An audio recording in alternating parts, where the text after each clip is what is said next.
More. Well, I guess I'm going to take that statement to heart more so than I ever have. SEC's in quite a feud right now. It is Jimbo Fisher. It's Nick Saban. We got Stephen M. Smith from Touchdown Alabama, and also his show In My Own Words right here on YouTube. Catch it every Monday, Wednesday, and Friday at 6 Central.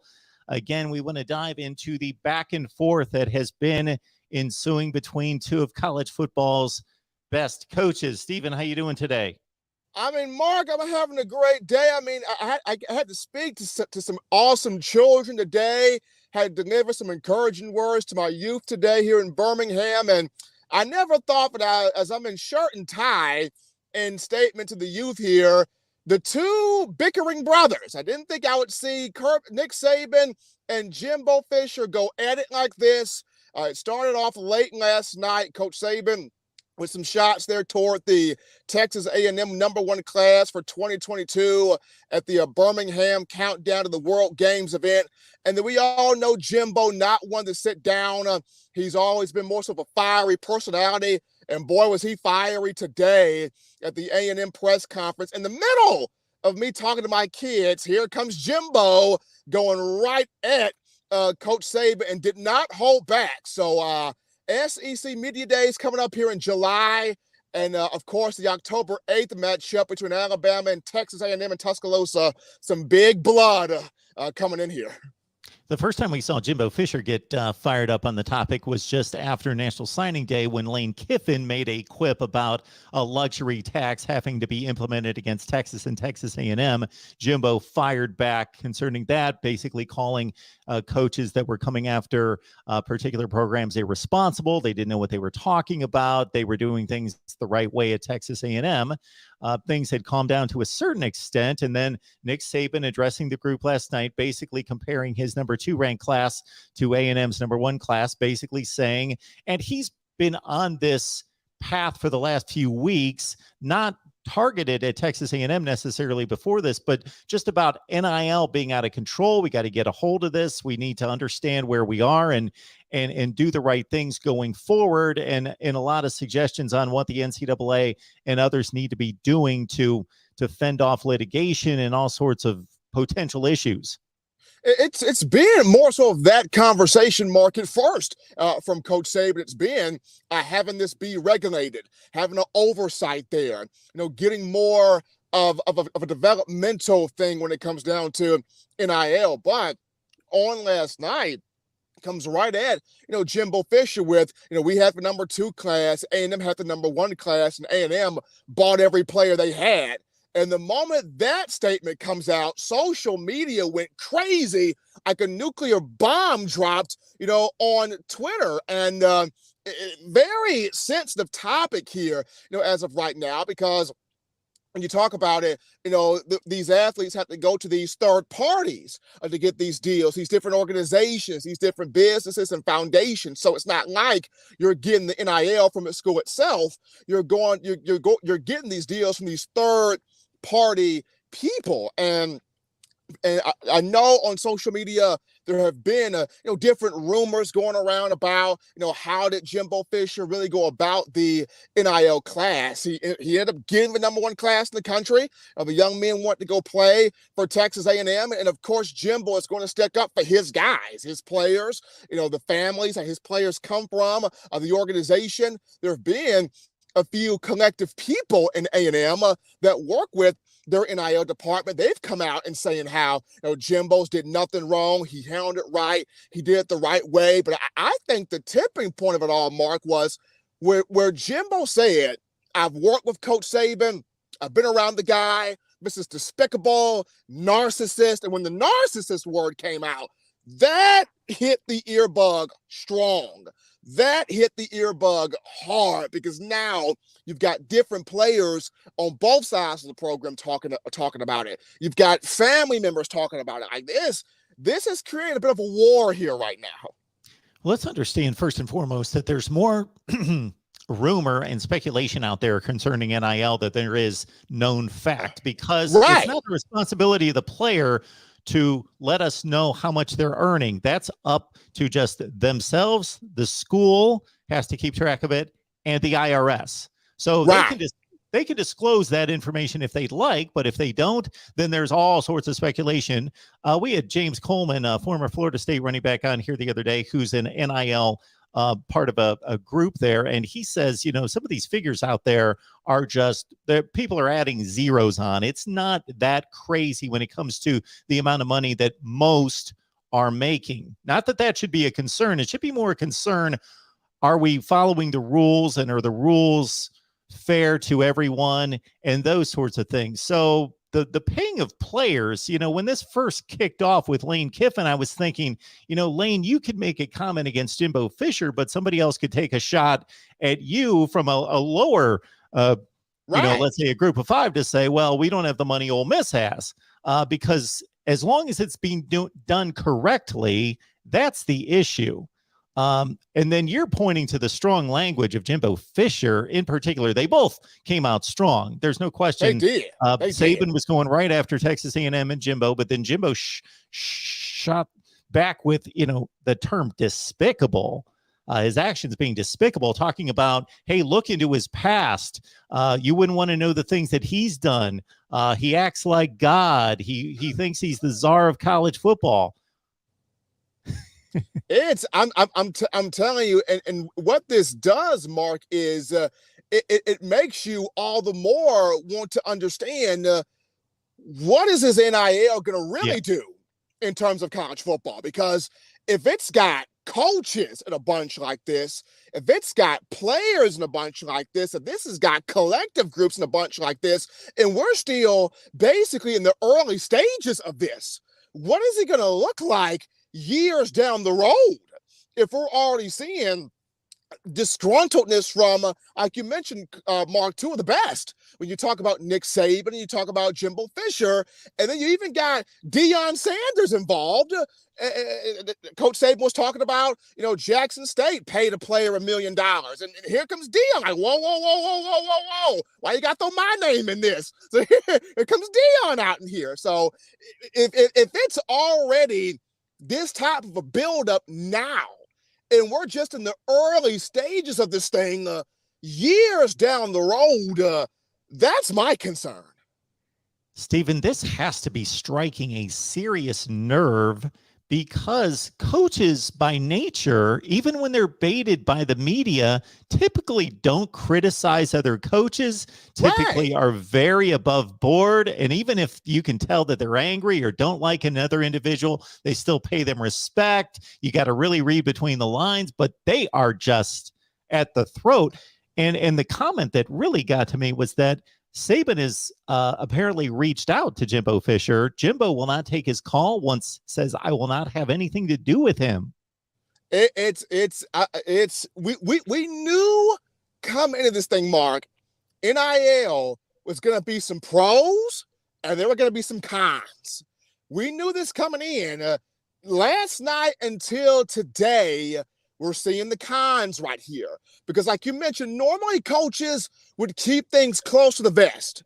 They would keep their feelings reserved. They would not just go all out like this. But when you see the gloves come off like this from Coach Saban to start, and now Jimbo Fisher sort of defending himself, so to speak, you've got Lane Kiffin. He's throwing little darts out there here and there. You've got Deion Sanders wondering, why is my name thrown up in here? Like, when you've got the gloves coming off early on, this is how we know there is something to this NIL thing that if we don't get to the bottom of this quickly, it can be some problems. Stephen, I don't want to speak for you, but I'm going to make a couple statements about how I think most of us feel we would like to see this NIL proceed. Number one, we've thought for years and years and years, there needs to be an avenue for these athletes to earn money. They are making billions for the schools, the universities, the conferences, etc. They can't make money as an employee. We didn't want to go that route. But we got 14 and 15-year-olds going on TikTok making zillions of dollars, making silly videos that these athletes should be able to benefit from their name, image, and likeness. So we hit this point. So there are very few people that have an issue with that. I want them to be able to market their celebrity. Absolutely. but we want it done, I think, in a clean way, meaning we don't want the 17-year-old just selecting school A because they're throwing the most money at him. We would like the process of recruiting to be as clean as possible, that they're still choosing the football school based on the school based on the football program, the relationship with the coaches, the academic pursuits that they want to make. And then once they get there, go through the NIL opportunities and benefit from that way, but not just to kind of go to the largest bidder. And then once they get into school, to be jumping schools based on, again, largest bidder. So it's a bit of a mess right now. It is. And at the start of it, Mark, and I agree with you, I have always been one for the student athletes being compensated for what they do. When you look at the money they bring to the universities, the money they bring to the state, the money they bring in terms of ticket sales and revenue. When the EA Sports college football game was out, the money that was being made off that, off the likeness of the player. So for the longest of time, I myself want to see a compensation for these young men because they deserve it, but also wanting to have this done to where we don't have a situation like we have today. Now, I understand Alabama is different from, lower, all the higher tier programs, your Alabamas, your Ohio States, your Clemsons, your Texas A&Ms, your Texases, they're different from a lot of these lower tier programs, but at the same time, you still want that done in a way to where the school is pleased, the student athlete is pleased, the third party is pleased, and we're not having a moment where coaches are going at coaches.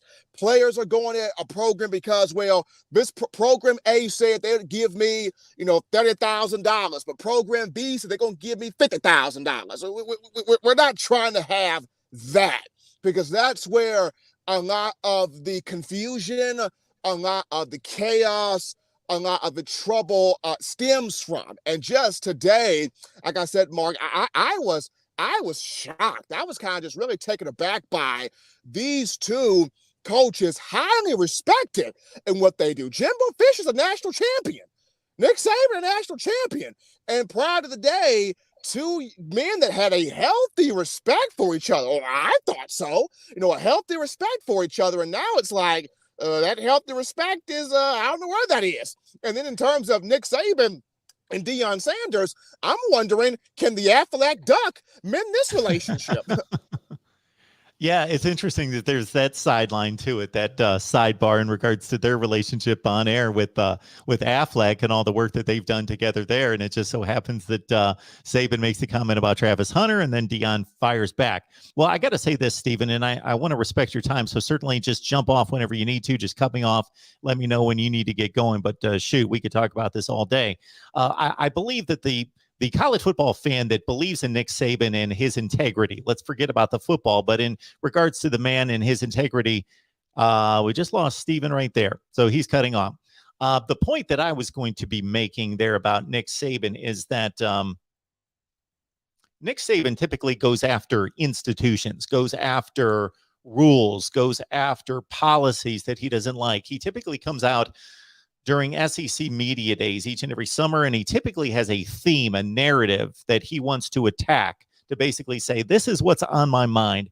This is what is damaging college football at an SEC level or a national scale right now, and we need to address it. So he's typically not personal in his attacks. Now, by extension, there are going to be some people involved that it doesn't shed a good light on, but he's almost never personal in terms of taking it to somebody. Now, if he's got to defend himself and his program, he's been on rare occasions in the past personal in that way, but never on the offensive. So for the believer of Nick Saban, in terms of his character and integrity, you would think, okay, he was very upfront in this meeting with his Birmingham business and leadership group concerning Alabama's collective, that about 25 Alabama players had received NIL money this past season, that And so he was specific in terms of the number of players and the amount of money.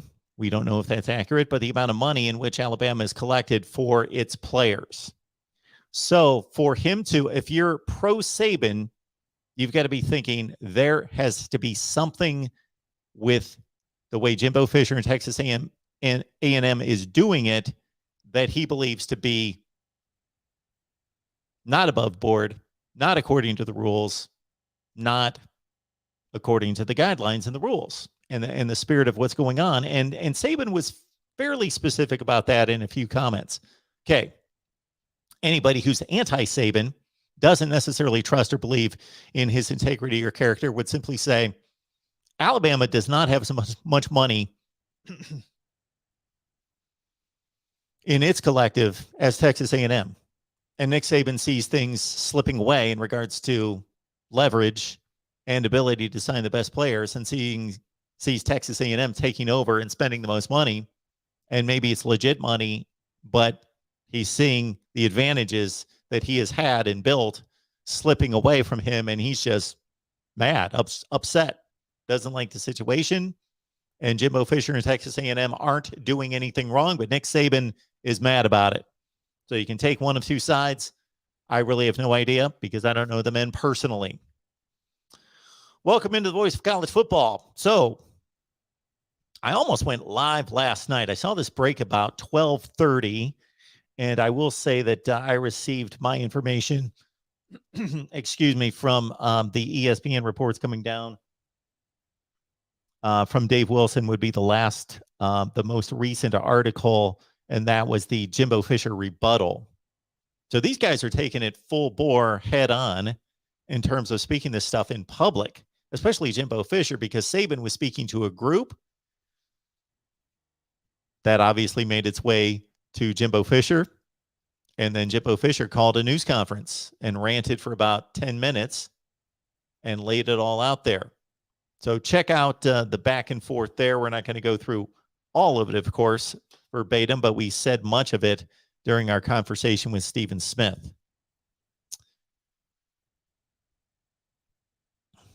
All right. We appreciate everybody being here. Let's get to your comments. And yes, let's see if we can catch up with the comments. I'm going to go against the recommendations and suggestions of everybody who doesn't want me to go back to the beginning. Ferris says he's going to make some popcorn. I'm not a big popcorn guy, but you enjoy, Ferris. Yes, Joey. Hatfields and the McCoys. This is, and they're both from West Virginia. Good point. That's a, you nailed it, Joey, with the connection there. This is crazy. This is crazy. LBC Trojans. Saban broke the SEC coaches mafia code. No snitches. Well, I don't know. I think there have been snitching going on in the SEC. I think the SEC is notorious, not publicly, but there was a reason why when I was covering the SEC, of course I cover the SEC now, but I mean as a professional on the scene, at the practices, at the news conferences, when I covered the SEC in the back half of the 90s into 2000, every program in the SEC at one point when I was there was on probation. I think there are snitches all over the SEC.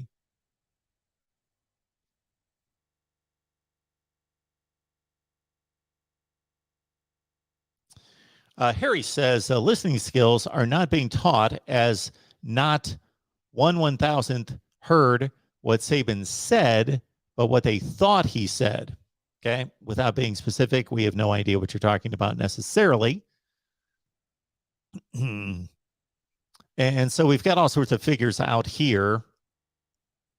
Like Lemansky's saying, podcast source, Nebraska NIL, pay for play, $500,000. Well, it better not be pay for play. They need to be doing something on the side in addition to playing football to earn the money. And that's not a difficult thing to do. So if the players are being paid for play and are not doing anything in addition to that, to earn the NIL, then that's obviously an issue because it's not supposed to be pay for play. But you can easily come up with any kind of NIL agreement to cover that.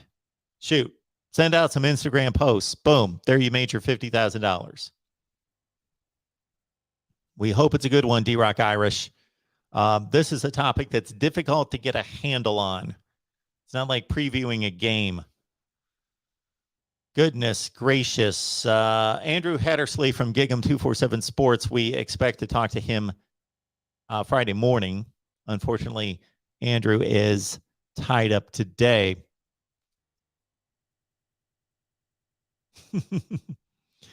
Yeah, D Brown 2020. That was the aim and the goal there. And the intent is to go Texas A&M, Alabama, but we would not expect them to be going toe-to-toe. They don't represent the universities.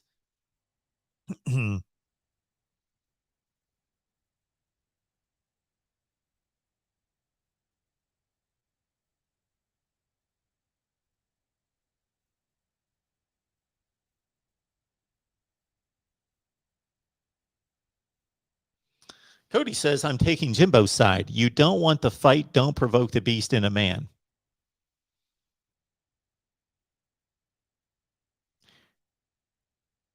I don't take sides right now because I don't know what the truth is. We know that we can pay players. We are at a position where we can pay players, not for play, but they can be paid for name, image, and likeness.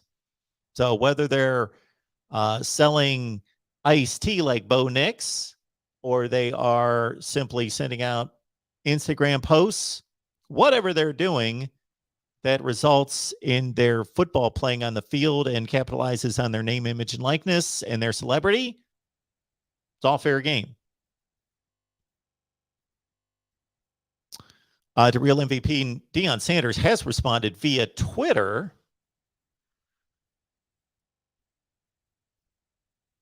Deion Sanders said, I will have to go to the other article. So I am going to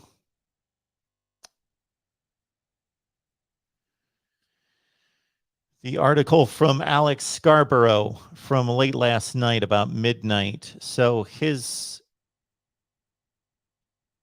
direct quote from Deion Sanders' Twitter is, quote, you best believe I will address that lie. There are strong words, verbiage going on out there. I don't think we've ever seen this. People, anybody let me know in the history of college football that we have, in less than 15 hours, we have three major figures in college football for different reasons. Nick Saban, Jimbo Fisher, and Deion Sanders calling each other, they act like God. They're despicable. Czar, he thinks he's the czar of college football. He lies.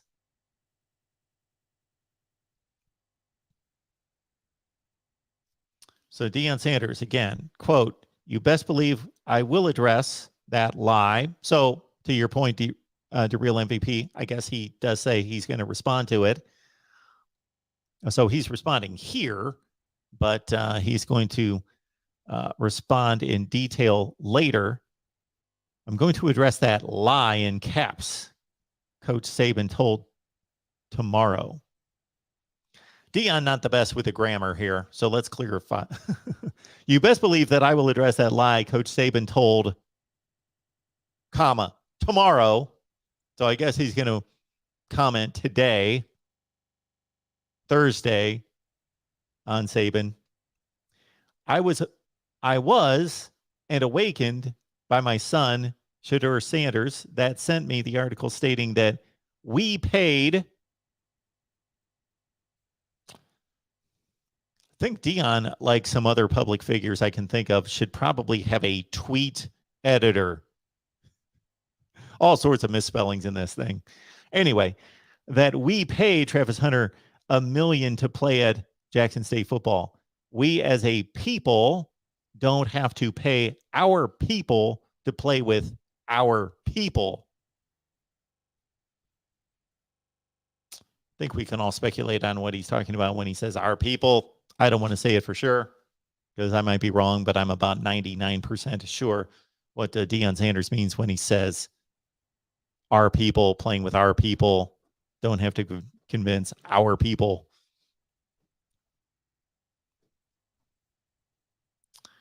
Ed Rogers, the SEC is an embarrassment of epic proportions.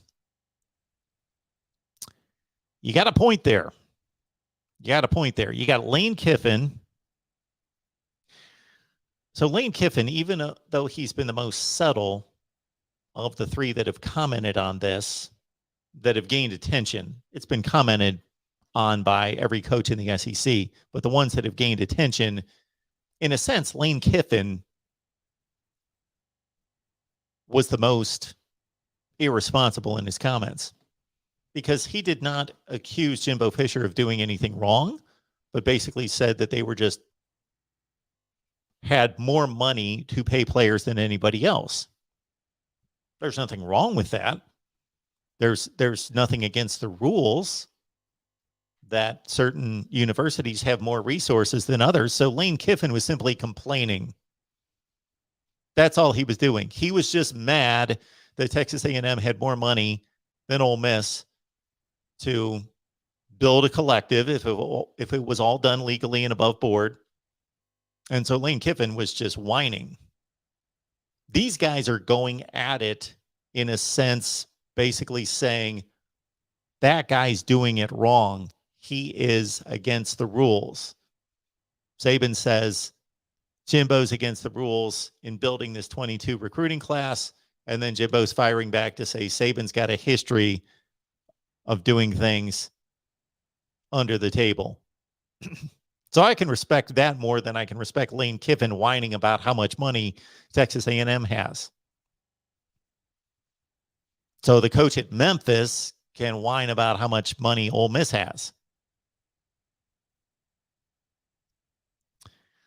D Brown 2020 says Jimbo was talking a lot of nothing. I don't know if he was talking a lot of nothing. He wasn't as specific as Saban.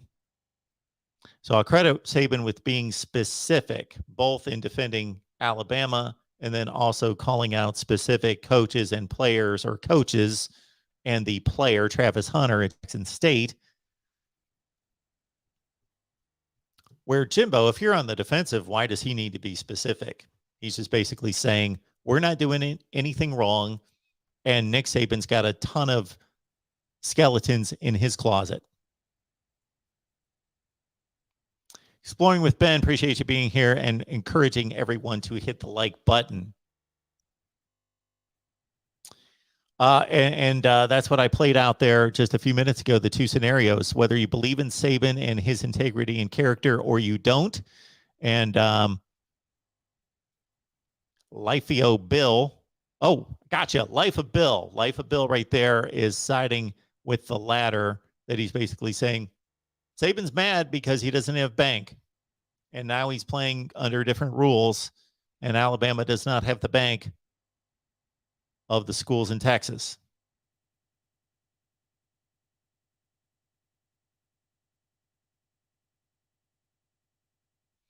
Easy money saying that, but how do we know that's the case? Well, that's what Saban is saying, yes.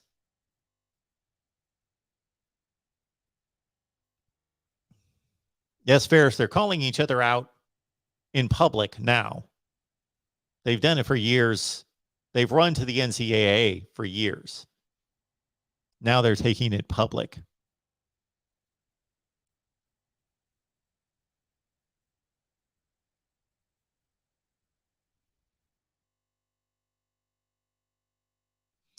Has anyone ever seen an NIL contract? We had a discussion with a guy who certainly has.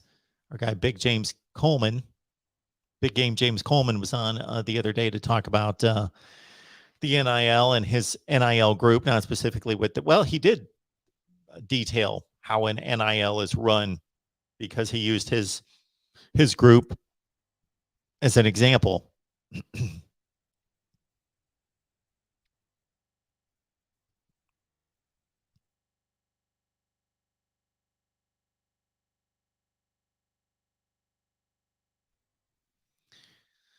Ferris, name a Big Ten team under suspicion.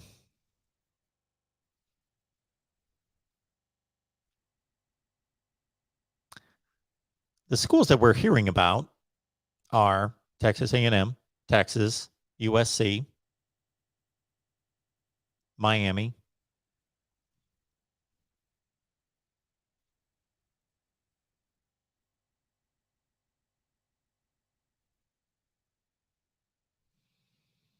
All right. Falconer X, appreciate it.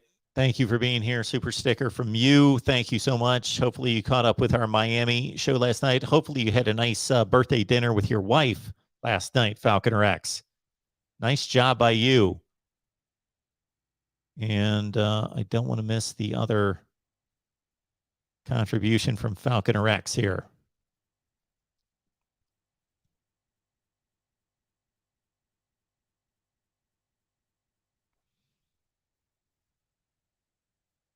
Truthfully speaking the truth of the matter is that NIL has leveled the playing field. Well, I don't know if it's leveled the playing field. I think it all depends on the resources of the. I would expect, by and large, that the same teams that can dominate pre-NIL can dominate post-NIL to an extent. But we're going to see other players come into it and already have who were not the elite, and some of the elites that may not have the capabilities and the resources to keep up with their elite status. Tom believes they're both cheating. And the thing is do they really need to cheat at this point? Isn't it wide open enough and there enough leeway out there to collect money, distribute the money, get the players on campus, show them what they're able to get via NIL? As I stated to Stephen Smith a few minutes ago, and most of you weren't on board yet, this is generally what I want. I want the players to be able to benefit just like anybody else in society and make as much money as they can. If a player can make $50 million a year NIL, so be it. As long as it's legal, above board, and it's coming from a collection of businesses, business owners outside the university. And the university is just tracking it, collecting it, tracking it, and the player can make $1 zillion. This is America.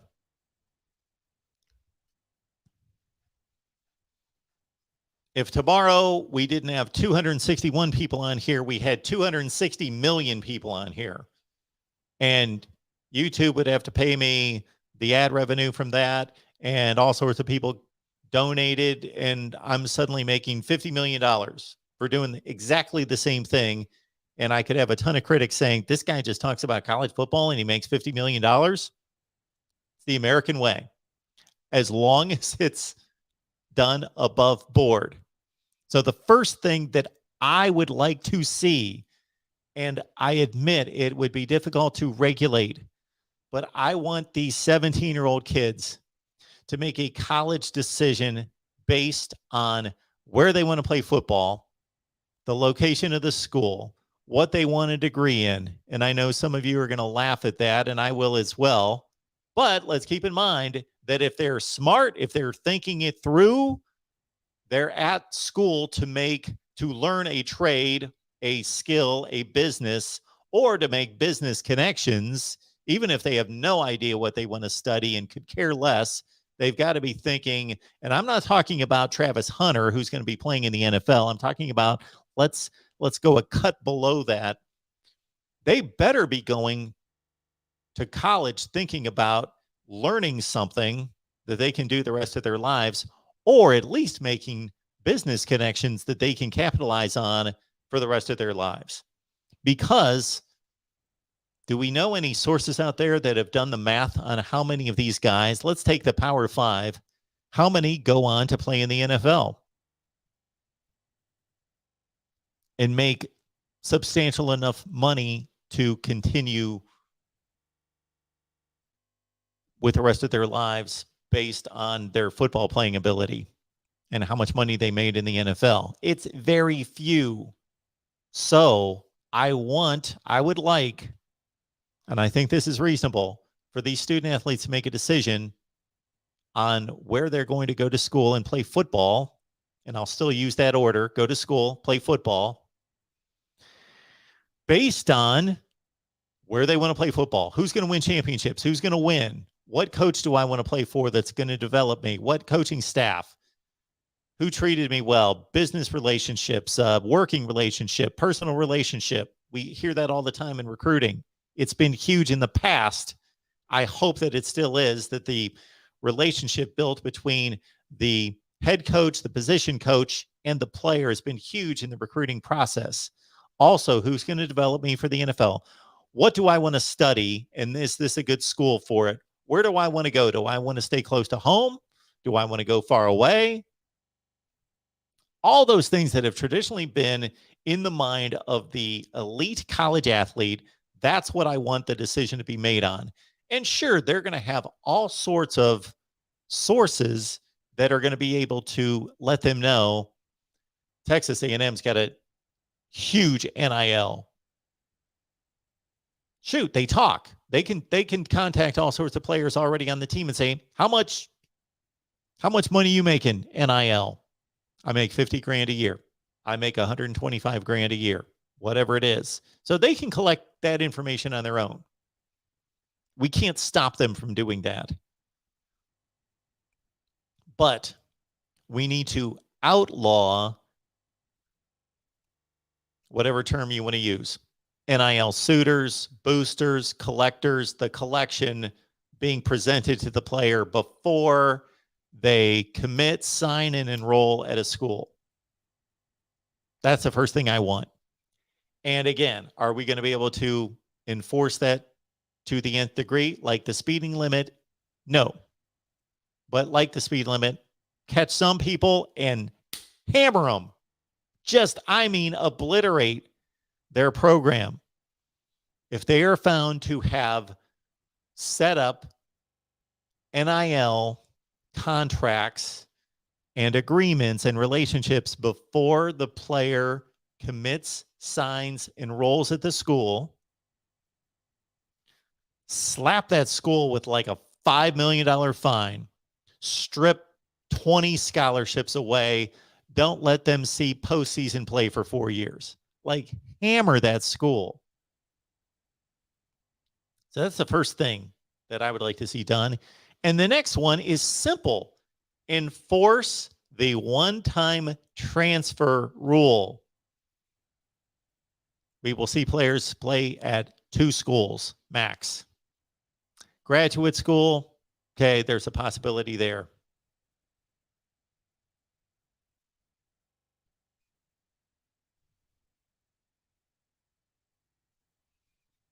I know that it bothers some of you that 17 and 18-year-old student athletes can earn far more money than you've ever seen. And I get that. But it's the American way, as long as it's done legally. What I think bothers most of us is that a player is going to jump from school to school based on how much money they can make. That we need to root that out of college football with the transfer rule. Enforcing the transfer rule. We all like to know that our players are going to play for our school and continue to play for that school. They're committed to that school. And I'm not even saying that that's an easy process to follow through on, because, and James Coleman and I talked about this the other day, that if you go to said school and you expect to be a major player there and things don't work out for you and you have opportunity to go elsewhere and play and you don't where you are,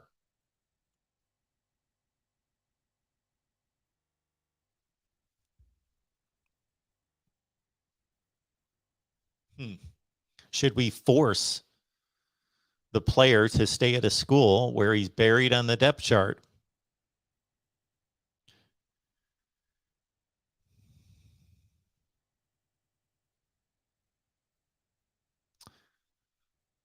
Dogo Daddy, how about outlawing the illegal recruiting that's been going on? It's like punishing the user and not touching the dealer.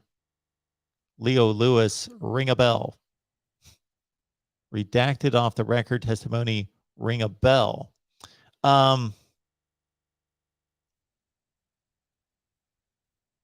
Absolutely. It is outlawed. It's just not enforced properly or effectively.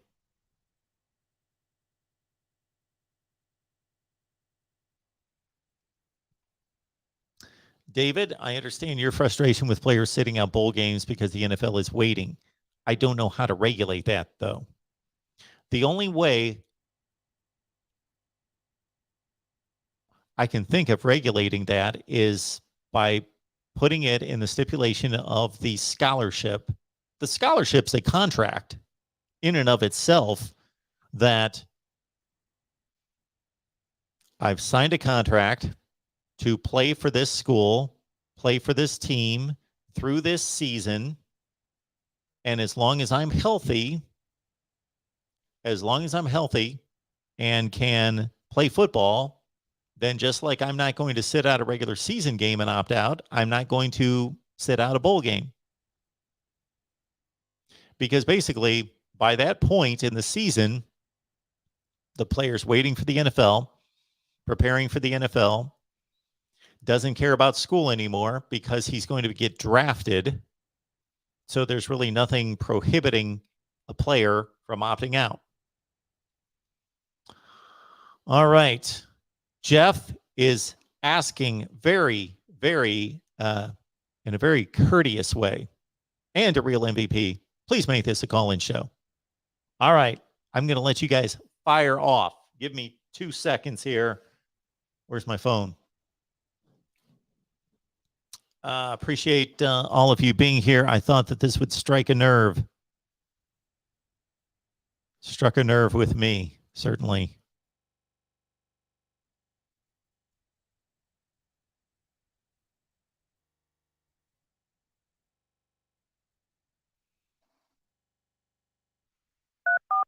Thank you for enter your 6-digit PIN number. Welcome, host. You have not started a show session in call-in studio and cannot yet receive calls on Mark Rogers' Voice of College Football. Please visit the call-in studio website and begin your session. Music will play until your session begins, or you may call back when you are ready. They are a liar every time. Yeah, we've all lied at some point. I make a distinction, though, between somebody who has lied at some point in their life versus somebody who's a liar. Oh, you guys are getting to hear all this business, aren't you? Maybe you're not. Maybe you are. I can't tell exactly. I think you are. Give me just 1 second. That is hideous, isn't it?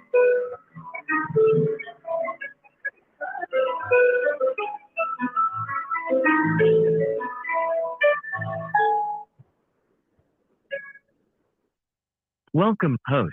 You are now in the host room and can manage your callers from the call-in studio web interface. Calls at 860-499-3332.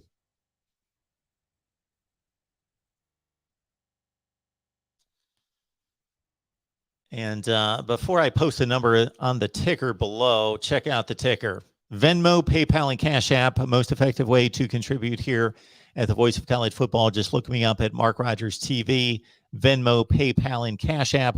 Just search Mark Rogers TV. Also keep in mind, when you shop Amazon, and most of you do, the statistics tell us that, when you shop Amazon, please use the link that we provide in the description section of the videos. If you spend $100 at Amazon, you are sending Amazon $100. Why not send Amazon like $95 and the Voice of College Football $5? If you use the link in the description section, you're still spending $100. And Amazon, I checked this, I Googled this the other day, is worth this is insane, $1.56 trillion. So send us 1%, 5%, 3%, depends on the item when you shop on Amazon. All right. Let's get to our first call here at the Voice of College Football. Who's on the line? Hey, Mark, it's J-Dub calling in, the Bama alum, want to talk about Nick Saban, if you believe it or not. Oh, boy. Yeah. What you got for us, J-Dub? I tell you, well, first off, I want to say something. This is a true story here. I knew a girl, a daughter of a friend of mine, a real small town here in rural Iowa, who during her junior high and high school years, which would have been the early teens, I think she has since graduated from Iowa State. She had a YouTube channel in which she did teen fashion, girls makeup, girls how to decorate your bedroom, things like that. She had a huge following. Actually, got some business from Disney. She by the time she entered college had made over, and I know this because I know her family, had made over 6 figures. Now, before she even got into college now. So I don't begrudge these kids making money. I just wanted to get that out of the way right away. I mean, there's all sorts of young kids out there making money. It's not like it's just these football players all of a sudden. Absolutely. Absolutely. And some people are going to begrudge it, but they're always going to begrudge people that make more money than they do. So that's just a level of jealousy. But yeah, there are people out there, to your point, J-Dub, there are people out there making far more money than these guys are doing silly things, like doing stupid dance routines on TikTok. Yeah, what I think about the Saban comments is I wanted to take a third angle I have not seen anybody address yet. And I can't believe it wasn't the main focus of what he said. Am I the only one that heard Saban call for the NCAA to receive some kind of antitrust protection? Yes. Go back and listen to his comment. That's the bomb, guys. That's the bomb. Not taking the shot at the other school.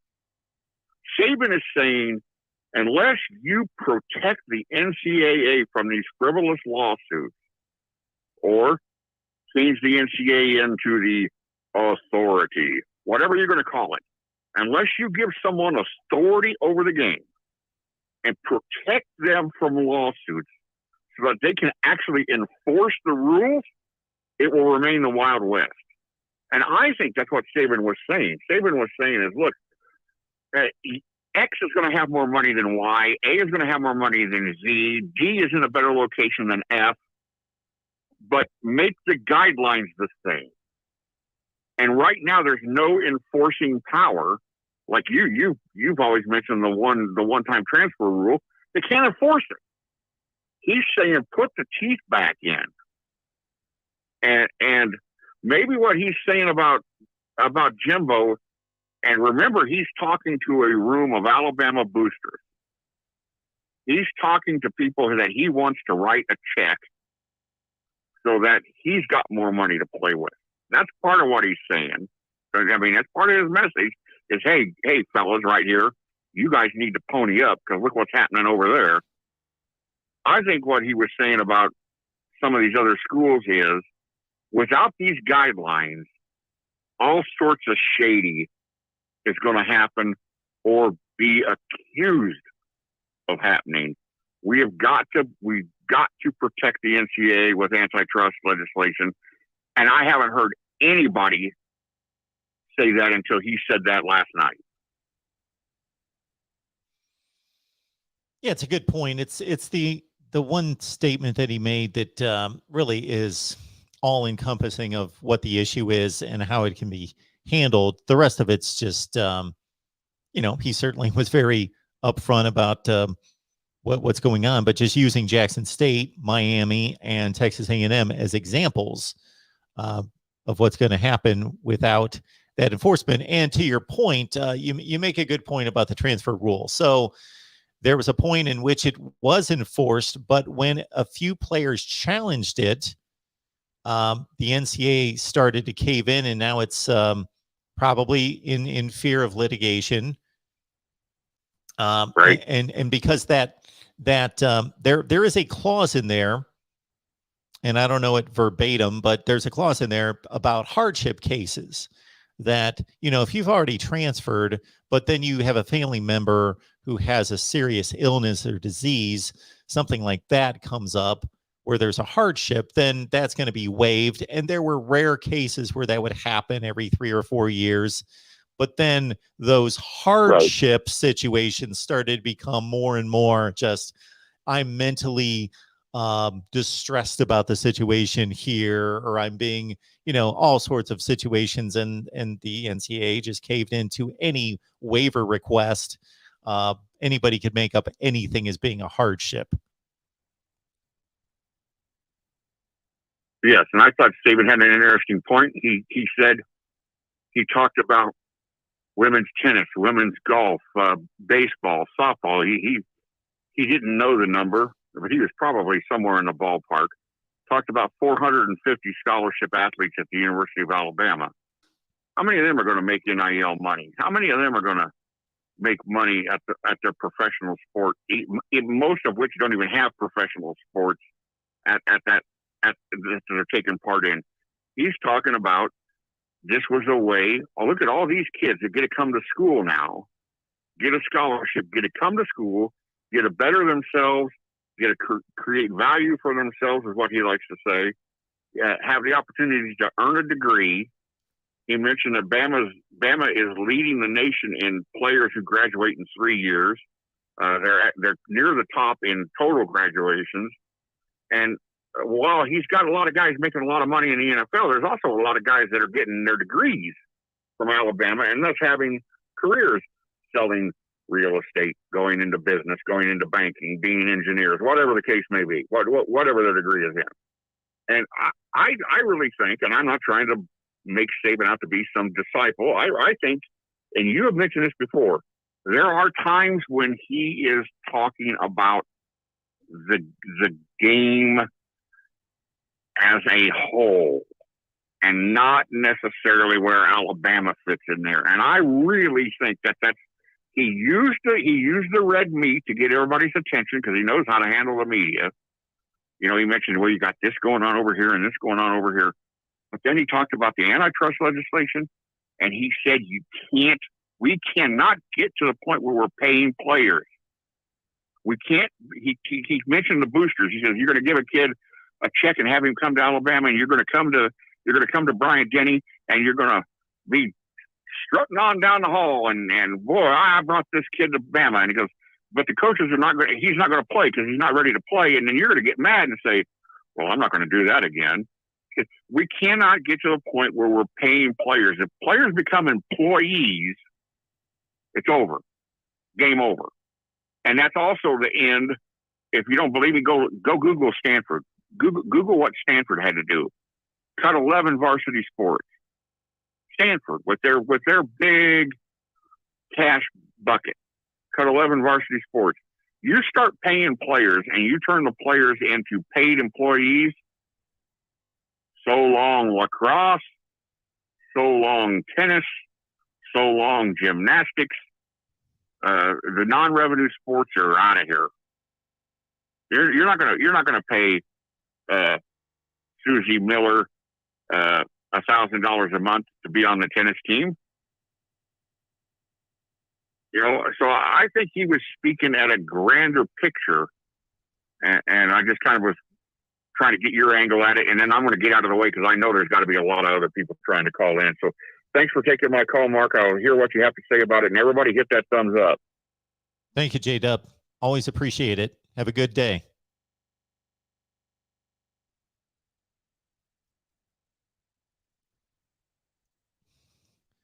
So, yeah, Nick Saban wants reform, and so he's speaking out about the entire landscape of the sport. But if he did not think, again, I'll go back to the two-parter that I laid out. Depending on where you stand on Nick Saban and his character and integrity, he's either calling these individuals out. So he called out 3 schools and individual coaches. So either he is upset to the point because he cannot compete and he's just mad, upset, frustrated, but they're not doing anything wrong. If you have that viewpoint of Nick Saban, that he's just upset. And many people in the chat are saying that.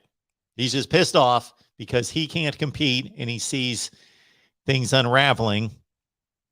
Or it's Nick Saban legitimately calling out, because otherwise he wouldn't do that. When has he ever done that? The only time that I've ever seen him somewhat call anyone out is that he had to respond to something.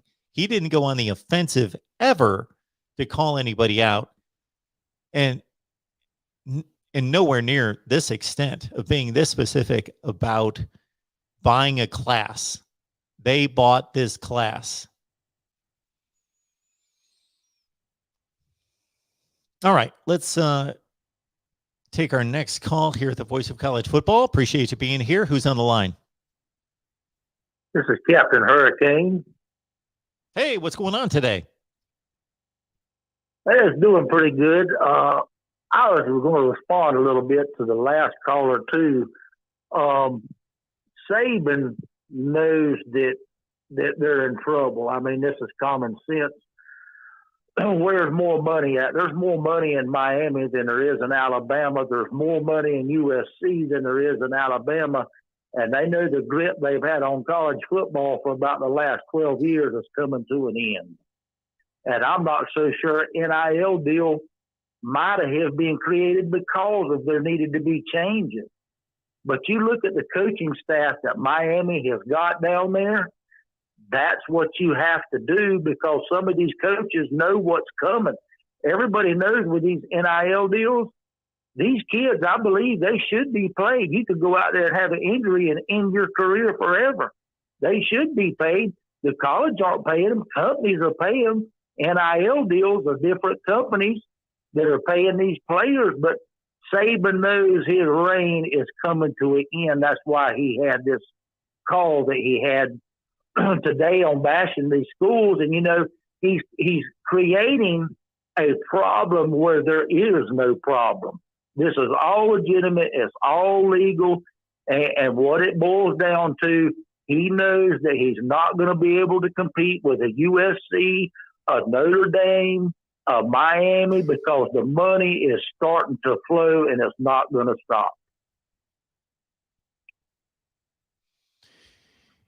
Yeah, I got to say that you're most likely correct there, and it's all legal to this point because besides state laws, there are no laws. There's no guidelines by the NCAA concerning NIL. It's all just state regulated NIL laws.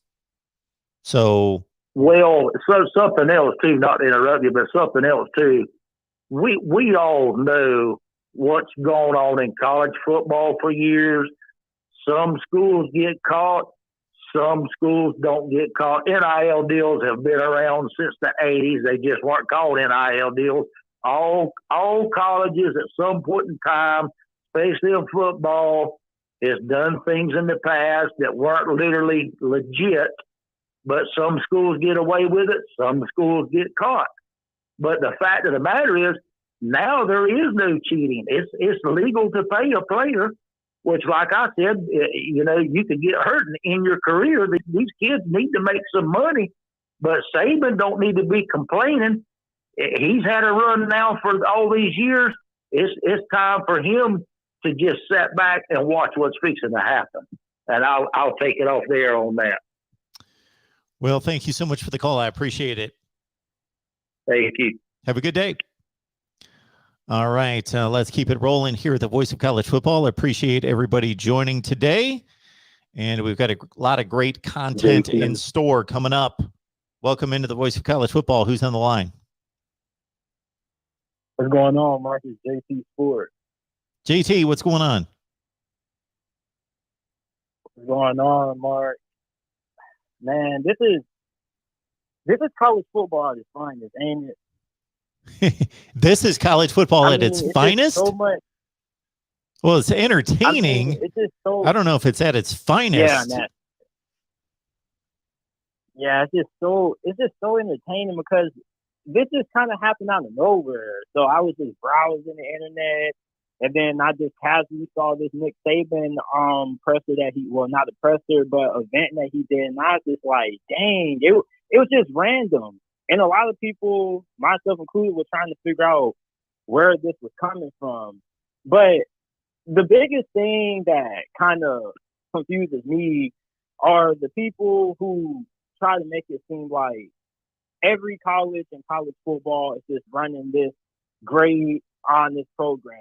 And as somebody who played at a high school with a couple of high caliber athletes, high ranking, who have told teammates about how their business have kind of went and kind of given me the insight of what really goes on, you know, it's kind of like I don't really understand why people are so reluctant to accept the fact of what college football has been before NIL, because what has been transpiring with this NIL situation has been going on in college football for decades.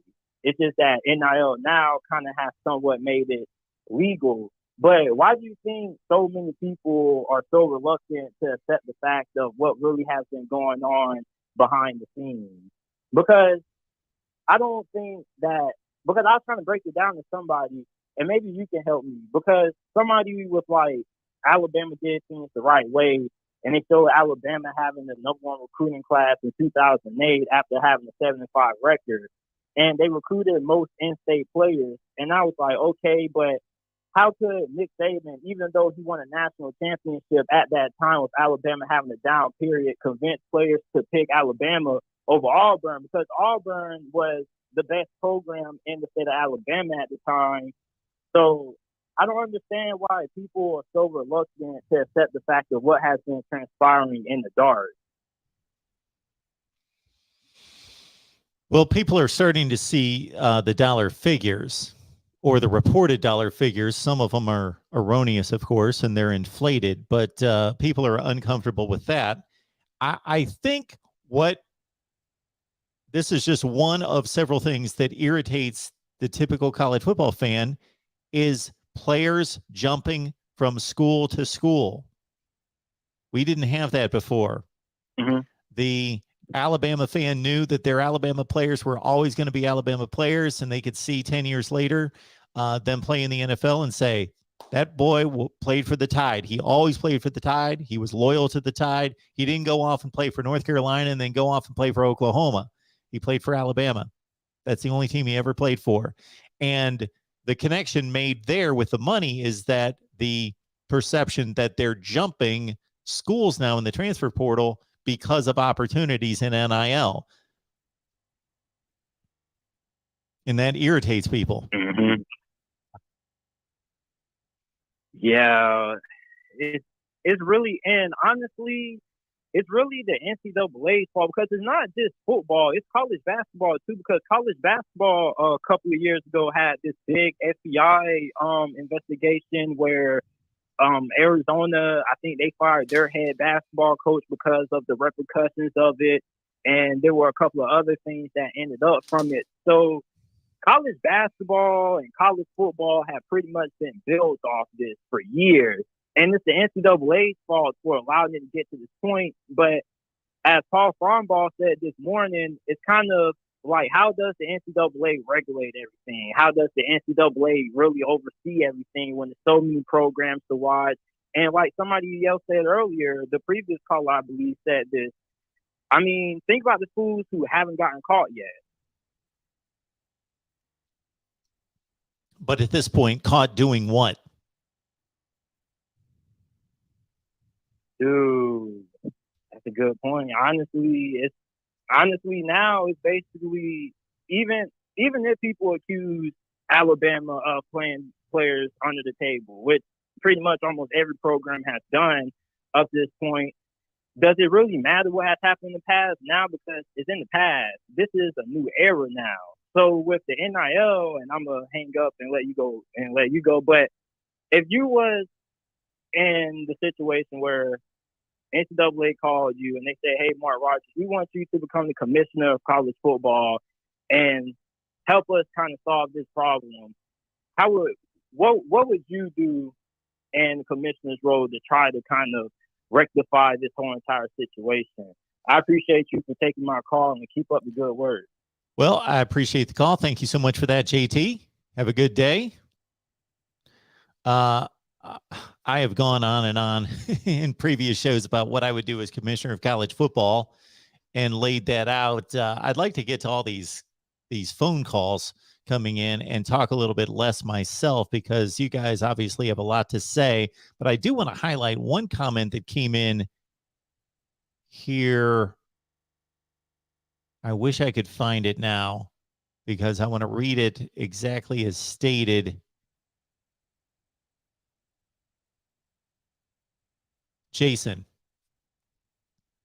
this is a great point that nobody thinks about, including myself. Typically, I have thought about it, but it typically doesn't go through my equation when talking about making these players employees, because I completely don't think that's the way to go, and I just don't ever consider that as an option. But we all think of that as being beneficial to the players, but as soon as they become employees, as Jason is stating right here, we don't want college athletes to become employees who can get fired for not being that good. So right now there's protection through scholarship. Let's say you're a complete bust. Well, you got a scholarship. You've got a scholarship. 98% of them are just balling on scholarship and need to get their degrees whether they know it or not. And that was one of my previous points, whether they know it or not. The typical athlete, and one of the reasons they're able to excel in high school into college, is that they've got a lot of confidence. They've got big egos. So their perception of their own abilities is higher than it truly is. I've told this story a couple times, and I'll tell it one more time, and probably another dozen. Mississippi State made the Final Four in 1996. I followed the team all the way through the Final Four, and I covered Mississippi State, Ole Miss, and Alabama in particular at that point. And one day I'm standing on the court during practice with the Mississippi State head basketball coach, Richard Williams. We're just talking, just the two of us, because his players are in the locker room. And they're getting that was either before practice. It must have been before practice. So anyway, we're standing out there and we're just talking. And he just had two players drafted in the first round of the NBA draft the previous season. And he knew that this team was going to scuffle and he was going to have to really coach his arse off to get them to play anywhere close to NCAA tournament ability. But he told me during the course of a really insightful conversation, very smart guy, teacher, educator. He said, Mark, do you know how many of those players in that locker room are going to play in the NBA? And I said, I don't think any of them. And he said, exactly. But they played with two guys last year who were first round selections. So they think since we played with them, we're going to be NBA players as well. He said, none of them are going to play in the NBA. He said, you know how many players in that locker room believe they're going to play in the NBA? He said almost all of them think that they're going to play in the NBA. Do the math. College sports to the NFL. Most of them need to either learn something in college that they can catapult into a career, or they need to make contacts with people. Or now, maybe they can make enough NIL money. I don't think any of them that will not play in the NFL could make enough NIL money to last them that long. But they can potentially, if they're smart investors, make enough in NIL to get them off to a good start in life. Welcome into the voice of college football. Who's on the line? Hey, how's it going, Mark? This is Dr. C. Hey, what's going on? Hey, I just have a quick question, and I'll get off the line because I know you got calls, and I don't want to take up too much of the time. But is this potentially something that, if it's not fixed, causes Saban to retire? And that's my question.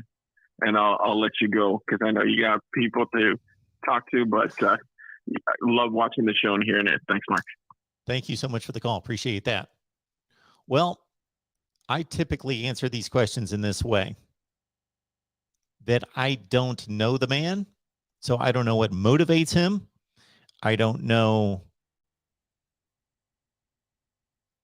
So we can only speculate what drives individuals. And we've got a coach that, by any other measurement, is near the end of his coaching stint because of his age, even though his faculties are all with him and he's doing a great job still and is one of the best in the game. Sure, this could be something that either because out of sheer annoyance of the game going to places where he didn't want to see it go, even if he's still successful, just seeing the game go to places in regards to it being semi-professional, that may irritate him to the point where he just doesn't want to deal with it anymore. Or because of it going to places where it's allowing others to compete at a higher level and compete with him, that it drives him out of the game from the standpoint of not being able to dominate anymore. Yes, those are the two reasons why I could see this issue driving Nick Saban out of college football. But will it? I don't know the man. We've got Tony Siracusa of Last Word on College Football standing by. I've got one caller in queue. Please jump on here and make your comment. And because I want to get this call in because you've been on the line for a while. So welcome to the Voice of College Football. Who's on the line? Lomansky, Mark. I'll be brief. Oh, that's okay, Lomansky. What you got? I thought you had somebody waiting to join the show. Okay. Well, I don't have a big long rhetoric on this, but I really like Jason, what he's leading into, and I'm gonna go right to Nick Saban. And if you know Nick Saban's history, his family operated a gas station in not that big a town, and he supported that gas station. He worked at that gas station, so his roots come from. And you know me, Mark. It's kind of that I've talked about Hayden Fry's roots on the farm. They rented a farm, couldn't stay on the farm economically. His roots were pretty modest. When Nick Saban went from the Dolphins to the Alabama, and I'm a Big Ten guy, so I'm going to say some nice things about Nick Saban on this call. He went back to college because him and his wife, especially his wife, loved college football. He could have probably made a lot of money in the NFL. I think he had a bad situation with the Dolphins, but his wife especially helped him make that decision. Alabama talked about his wife when he took that job. I would like to believe, and I do believe, he's coming from a good spot in his character, knowing what college football has done for him, his family, his kids, his grandkids, his great-grandkids. And I think he's, like all of us, concerned and maybe even scared a little bit what the sport's going to look like for his grandchildren. And I think he's getting out in front and being more vocal. He probably has less to lose than anybody. He's probably had a long enough career where he's going to risk it. Some colleges, some coaches, some athletic directors are going to hide and not be out front and take the risk. And I'll let you comment and hang up if you want me to, because I think we have to have somebody speak out and beg for leadership because we needed it yesterday. It's all yours. Thanks, Lomansky. Appreciate your support, sir. Thank you so much for being here. Have a good day. Yeah, have a good day. All right. We will take Lomansky's comments straight to our guest here, Tony Siracusa from Last Word on College Football, because I think much of what Lomansky stated is similar to the heart of where I want to go with this conversation, and Tony will have so much to provide on this one. Tony, how you doing today? Hey, Mark, how you doing? Great it's amazing. Such a boring and dull off season, isn't it? Absolutely. I want to make sure, since I'm hearing you through my monitor and not my earpiece, I just want to make sure that we're okay. Okay. Listeners, viewers, are you hearing Tony on the broadcast? Because usually I hear you through my earpiece and I'm hearing you through the monitor. Tony, one more time. Yes. So we are good. All right. Very good. Okay. Tony joins us from Last Word on College Football. Get on over there. Check out Tony and the rest of the staff that does such an outstanding job and has supported me in tremendous ways through the years. So, Tony, I don't want to pigeonhole you in any such way because you will have perspective on this in a way that I will probably not lead you, but I'm going to direct the first question and then you can take it from there. Sure. Nick Saban, if he was irritated and not understanding and not agreeing with the way all of this is headed, could just make some generic statements concerning, the NCAA should be allowed to do X, Y, and Z. We need to, the antitrust portion of his statement would be the direction that this would be headed. He could even generically state, hey, things are going on like A, B, and C. But he specifically just ramrodded Texas A&M, also went the Jackson State route with Deion Sanders, and also Miami on the basketball front. So he either, and again, I stated this a few minutes ago, that if you're a believer in Nick Saban's character and integrity, knows that they are running amok and not adhering to the guidelines and the laws in place. Or if you're not a believer in Nick Saban's integrity, you're thinking he's just whining and complaining because he's not getting his way. Sure. And he's calling people out. I think, I go back to my days in journalism school, and one of my early journalism professors used to tell us, when you're done writing the story, take your fingers off the keyboard, stop writing. What Nick Saban said last night for much of his speech, because I watched all of it early this morning, he was correct. He was absolutely correct about a lot of things. We published a piece a few days ago about the collective versus the NIL. They are not the same thing. They are not even close to the same thing. The NIL was intended to be, a local sponsor. We'll use a car dealer who wanted to get the quarterback from Mark Rogers University. And the quarterback goes and does some marketing and does some promotion, and they use his name, image, and likeness. And he gets paid $10,000, $15,000 from the car dealer, whatever it may be. And that was a direct connection specifically for the use of name, image, and likeness. As our article stated over the weekend, the collectives, and I don't say this lightly, the collectives are legalized money laundering, because you're getting money in from a lot of different sources. You're getting in from alums, boosters, sponsors, whatever it may be.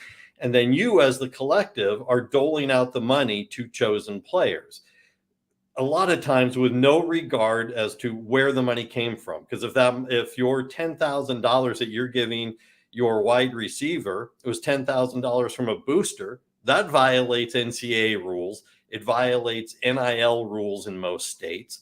It is a complete aberration from what was intended with the NIL. You have schools that are paying offensive linemen $50,000 a piece just to be offensive linemen at their school. That's not name, image, and likeness. That's suiting up in our uniform and playing. Nick was right. This is a problem, and it's a huge problem that the NCAA has no control over right now. The horse is out of the barn. And as someone who rides horses, at least once a week, I can tell you they don't like going back in the barn when they don't want to. And then Nick went off the rails from there. He was right. He was right. And then, whoa, he was so far wrong. He tried defending the NCAA by saying, we're here because of the litigation against the NCAA. No, absolutely not. We're here because the NCAA failed to see the writing on the wall years ago of what could have been and should have been, and where they could have played a role in managing and monitoring what was going on. And Mark Emmert acted with such hubris that he was certain that even as he lost lawsuits at the appellate level and the circuit court level, that he was going to win at the Supreme Court. So no, this is not because of litigation against the NCAA. This is because of the NCAA that we are in the situation we're in. Then, as you point out, he took it personal. He went at Jimbo Fisher. He went at Deion Sanders. He went at these guys with really nothing more than than proof and innuendo. Because if you're going to make those claims, you better be able to back them up. And part of the reason we can't back them up is I blame some of my colleagues across the country, none who work for Last Word, but writers and media across the country who aren't making the distinction between what is supposed to be and what is, what NIL was supposed to be and what we are doing, and what is reality, right? We all saw the story about this quarterback, high school quarterback from Southern California who's getting $8 million to go to Tennessee. Really? Where is it? Where is the paperwork? Because let me tell you, we have one of your regular guests from our site, Travis Kenobi, is a licensed attorney in 2 states, and he has helped me go through the paperwork of the NIL laws in every state that has them. It would be a violation of Tennessee state law to make that inducement, not just NCAA rules, Tennessee state law to make that inducement. So where is the paperwork? There isn't any. The reporter who broke the story was taking the player and his NIL attorney at their word. Come on. You got to do better than that, media. You got to go beyond the surface and dig a little deeper. So the media has presented stories which Nick Saban then jumped all over as fact. Has A&M paid all of these players to come play there? Again, it's a violation of state law in the state of Texas. So you're making some pretty significant accusations beyond just whatever's on the surface. And, I look at, Ross Bjork put out a statement about an hour ago. And of course, they stand behind their coaching staff. They stand behind Jimbo Fisher. They said they have done everything within the letter of the law within the state of Texas and the NCAA. Look, Nick, unless you can prove something otherwise, man, you can't go, flinging accusations like that they bought their entire recruiting class. Where's the receipts, man? You're going to make an accusation like that. As a journalist, if I make an accusation like that, I got to come with receipts. I'm going to hold Nick Saban to the same standard. So when you're saying the distinction between buying the players, paying the players, and I'm not talking about your first point about just paying them to play, but even within the NIL structure, legal versus illegal would be offering that player and signing them prior to them being on campus, signed, enrolled, all of that. Absolutely correct. You cannot use this money as an inducement. There's no gray area in that. Now, a lot of collectives are using it as an inducement, and some have acknowledged it. There's one, and I may not get the name right, so I'm reluctant to throw it out there, but there is a well-known collective that is working with the University of Tennessee, and they have acknowledged to reporters that they've talked to high school kids about going to certain schools. Again, if there's no enforcement, this is going to get off the rails so quickly. I think another thing happens though with what Saban did. You got to be careful if you're going to throw stones at glass houses, because glass houses sometimes have skeletons, and the skeletons are going to come out of the closet, and you are going to see players, former players, recruits, whatever, start to rat out Nick Saban. Earlier today, Sua Cravens was a 5-star recruit back around 2013, wound up going to USC, played it was an All-American, played a couple years in the NFL. He pointed out that when he was recruited, he was being offered $15,000 to make visits to schools. And I'm going to go direct to his quote because it matters. All of them were southeast of the state of Texas. He's throwing the SEC under the bus, as a whole. He pointed out that he had brought that up to some of the Pac-12 schools that were recruiting him. And the Pac-12, of course, was still reeling from the NCAA Reggie Bush, time. And the Pac-12 schools wouldn't touch even the thought of giving them money because they were afraid of the NCAA and the potential penalties.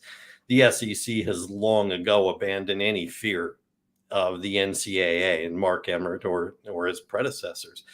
And so I think that, there's a little bit of, look, Saban brought up in a different interview earlier in the week, he wants to see the parity come back to college football. And I laughed. When has there been parity? Look, man, I went to my first college game as a young kid in 1972. And I grew up in the 70s and the early part of the 80s when there were no scholarship limits at universities. You could have as many scholarship football players as your university could afford. And the Alabamas and the USCs and the Ohio States and the Notre Dames and so on used to have 115, 120 players on their roster, some of whom would never see the light of day. But it was about keeping them from your rivals or your other conference opponents and having them there. There was no parity. There hasn't been parity in college football for 50 years. And so I've got a problem with Nick going as far as he went. He was right with the NIL and the collectives, but then he just drove his car right into a ditch. So Lemansky's making a comment. I appreciate the credit there. Yeah, I reposted a video. I just took a clip from 2013 after the Johnny Manziel situation, where he allegedly signed autographs and was paid. The NCAA didn't say that they had found him guilty, but they still suspended him for the first half of the first game. So we had that situation. We had the tattoo gate at Ohio State. We had Ed O'Bannon, which is a historic case, of course. We had a Northwestern collection of athletes that were pursuing unionization. We had all these warnings, and not all of them under this umbrella, but in various ways in which the athlete is looking for benefits and pay for play, or pay in this case obviously to benefit from their celebrity. And we're going back 10 years and the NCAA did nothing. Right. Maybe I'm asking the impossible question, but why would they not act? This is why we are where we are. This is why chaos reigns through this system right now, because you are 100% right. There were all the warning signs, and Mark Emmert would talk about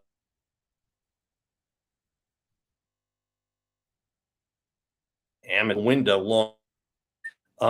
So it was, again, I use this word with the NCAA and with Emmert in particular, it was hubris to think that the NCAA was going to rise above this and maintain their place in college sports. You're right. The warnings were there. They have been there. You could have been out front of this and gotten players some stipends, some money. The Northwestern case, look, the Northwestern case with wanting to unionize was actually never about money. People forget what it was extended health care beyond their playing days. If they had to retire during their playing days because of an injury, they wanted to continue to be carried on the school's health plan, and they wanted guaranteed scholarships. You're not going to cut us after 1 year because, we're not playing well. We want that year-to-year scholarship to be 4 years. And of course they were completely right. The challenge was they went to the National Labor Relations Board, which said you can have all these things, but you're going to be an employee. And there's a million pitfalls to making college athletes employees of the university. But all of these things have been there. And, I was joking with a colleague the other day, but I'm becoming more and more serious when we talk about being out front of issues. And I realize this isn't what you brought me on to talk about, but you look at what happened with the Pac-12 yesterday, and they're deciding to get rid of the divisions to decide the conference champion. They're going to take the top two teams, et cetera, et cetera. And you look at what George Kliavkoff did, right? The ACC and Jim Phillips have been talking about this for 3 months. Kliavkoff, no media, no leaks, no talk about anything. And all of a sudden, yesterday in the middle of the afternoon, I get hit with this alert from the Pac-12 media department. And he got unanimity from the chancellors and presidents, the athletic directors, and even all 12 coaches signed off on it. And boom, it's done. because he was out front. He saw that this is how things are going to be going down the road. The ACC is going to do it. The Big 12, who knew 5 years ago Bob Bowlesby was right when he said we shouldn't have to have divisions to play a conference championship game. We want the two best teams. So Kliavkoff was ahead of this. And I get back to the part where I used to say tongue in cheek, but now I'm serious. Kliavkoff should be the next NCAA president, because he's not worried about the historical and what should have been and what could have been. It's here's a clean slate. Let's reimagine how this works and let's build it from here and go forward. If the NCAA doesn't go to the model of an executive committee, which I think is likely what they're going to do, and they wind up naming a president, hey, I'm putting George Kliavkoff's name in there. So I think the two issues basically that most people have with the way this is headed, I believe I've got a decent pulse on all these comments that come in here every day, is one we just touched upon. There being a level of purity to, and I don't want to be Pollyanna, head in the sand, but still there being a level of purity to the collegiate decision from the student athlete. Let's base it on the relationship with the coaches, who has the best football program, where do I want to go to school and earn a degree, who's strong in different areas of academic pursuits, and where's the location of the school, all those things, versus where can I make the most money. Now that information is going to be circulated. They know other athletes that go to school there. They can have those conversations, absolutely, but they're not being a pre-planned and orchestrated deal that brings them on campus. Okay, we address that to a certain extent. Number two would be the transfer portal, and the thought that, we all grew up with most of our players, the great majority of them, playing for one school, and your favorite UCLA Bruins players always played at UCLA. You could follow them into the pros and always have that pride that they were always Bruins. Well, that is diminishing before our very eyes. We're not going to be able to watch Monday Night Football in 10 years and say, he was always a Buckeye. He was always a Bruin. And I think that bothers your average college football fan. Well, we've got a transfer rule. Absolutely. But I also don't want to put artificial restrictions on the athletes. Correct. At the same time. So we do have a transfer rule. It doesn't seem to be enforced. There are comments made out there that litigation would be one of the reasons why. Do you have any thoughts about why the NCAA doesn't seem to be enforcing that, where at a time it seemed to have to be a grave matter that would incur a waiver, a family member is sick. I'm all for those type of outlier situations. Yeah, I think there are a couple of things, because you hit on a lot of really good points. One, the purity of the game and wanting to go play where you want to play. And Nick Saban took a shot at one of those today. Travis Hunter, who went to go play who signed with Jackson State, Deion Sanders, and accused him of getting $1 million when, again, no proof of it. And it would violate Mississippi state law with regards to the NIL. And Hunter even tweeted out today, he said, I got $1 million. Really? My mom is still staying in a 3-bedroom home with 5 kids. Where's my $1 million? Travis Hunter wanted to go play for Deion and an HBCU. And instead of applauding that decision, we got people tearing it down and assuming the worst, because the purity of it has been taken away, and we've become very jaded and cynical about what we assume people's motives to be. With regards to the NCAA, I was on a call with Jay Billis, probably about a month ago. And Billis brought up the point that the NCAA used to be bothered by lawsuits or potential lawsuits. Now they fear them with their very existence, because not only did they go to the Supreme Court and lose, they had Justice Kavanaugh calling them an illegal cartel. They had a 9-0 vote against them. When does the Supreme Court have a 9-0 vote on so much as a lunch order, right? But they could all agree that the NCAA was awful. I think part of the challenge, as you point out, is that NIL and the transfer portal came roughly the same time, which was never the intention.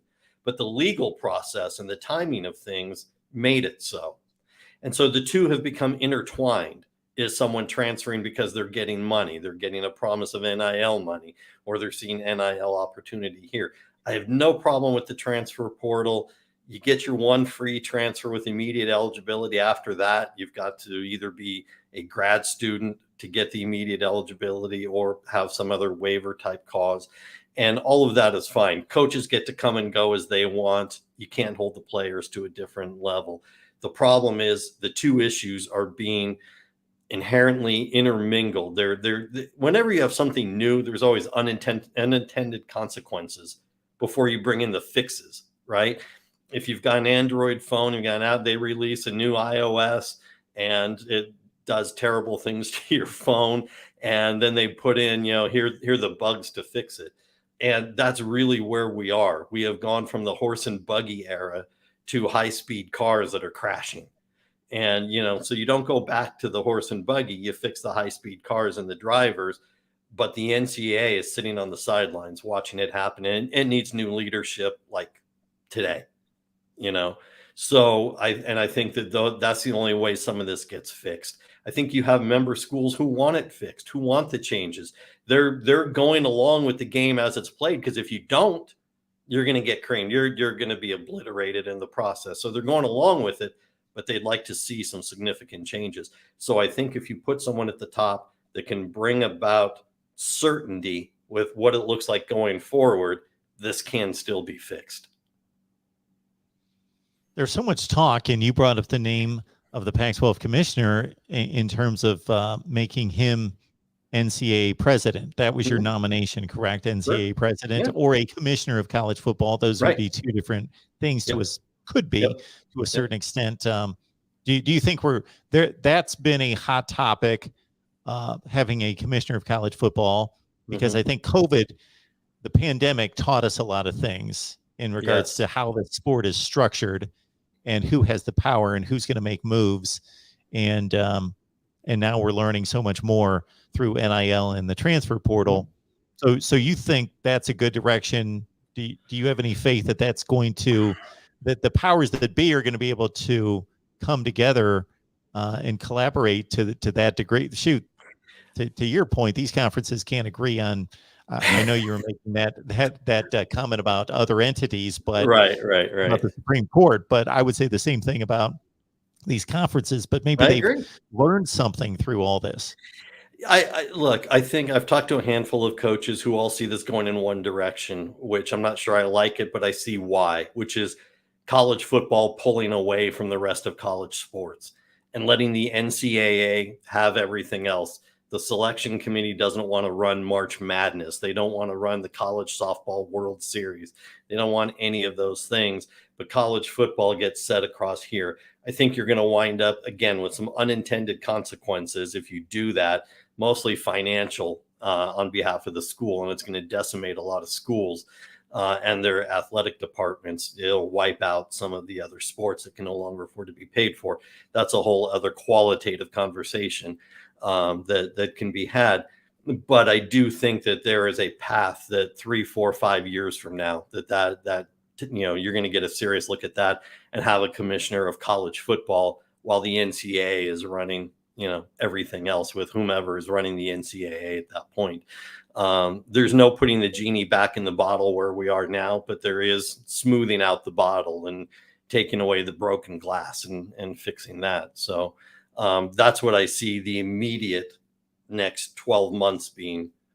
And then you can start to look at the next steps from there. I have been hurriedly attempting to find Tony's article on NIL. Tony, the best way to find that Sure. is it's not a huge, comprehensive, incredible read. It's comprehensive, but it can be taken in 10 or 12 minutes. So it's a great read from both of those standpoints. So Tony, that's a tremendous work. Where can we find that?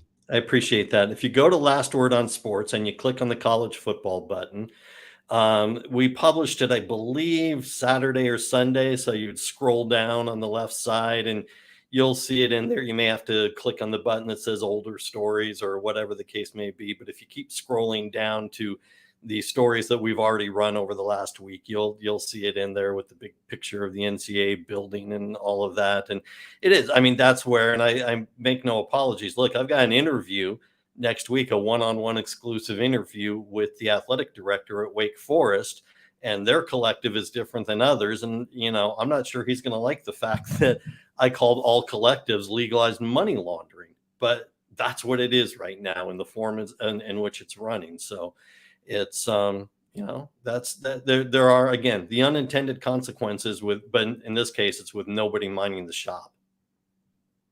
Great stuff, Tony. Thank you so much for joining us to provide your perspective on a short notice this afternoon.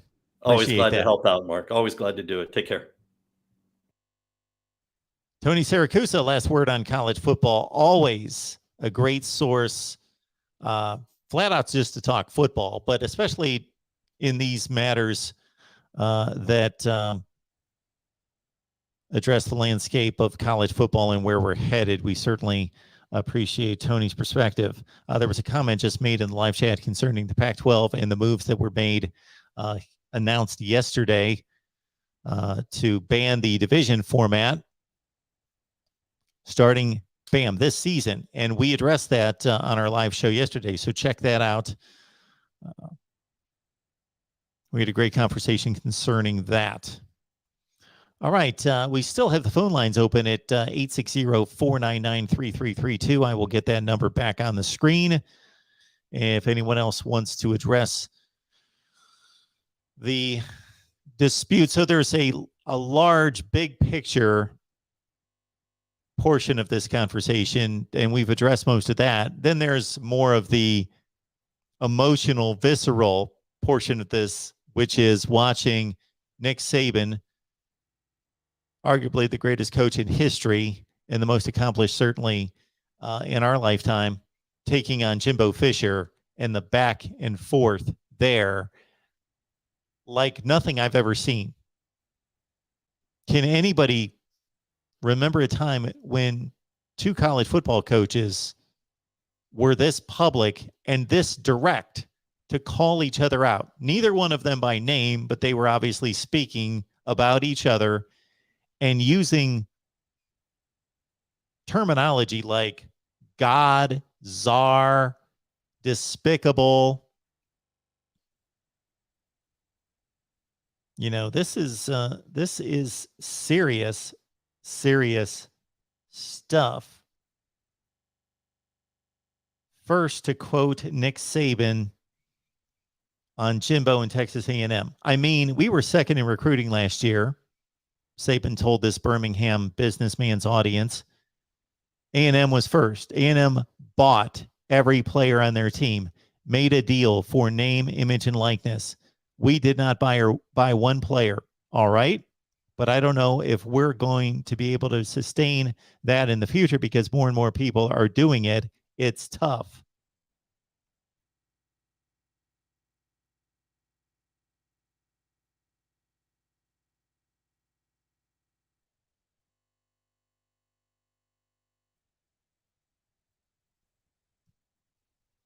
And then later about Jackson State and Deion Sanders. Hell, read about it in the paper. I mean, Jackson State paid a guy $1 million last year. That was a really good Division I player to come to the school. It was in the paper, and they bragged about it. Nobody did anything about it. I mean, these guys at Miami that are going to play basketball there for $400,000, it's in the newspaper. The guy tells you how he's doing it. All right.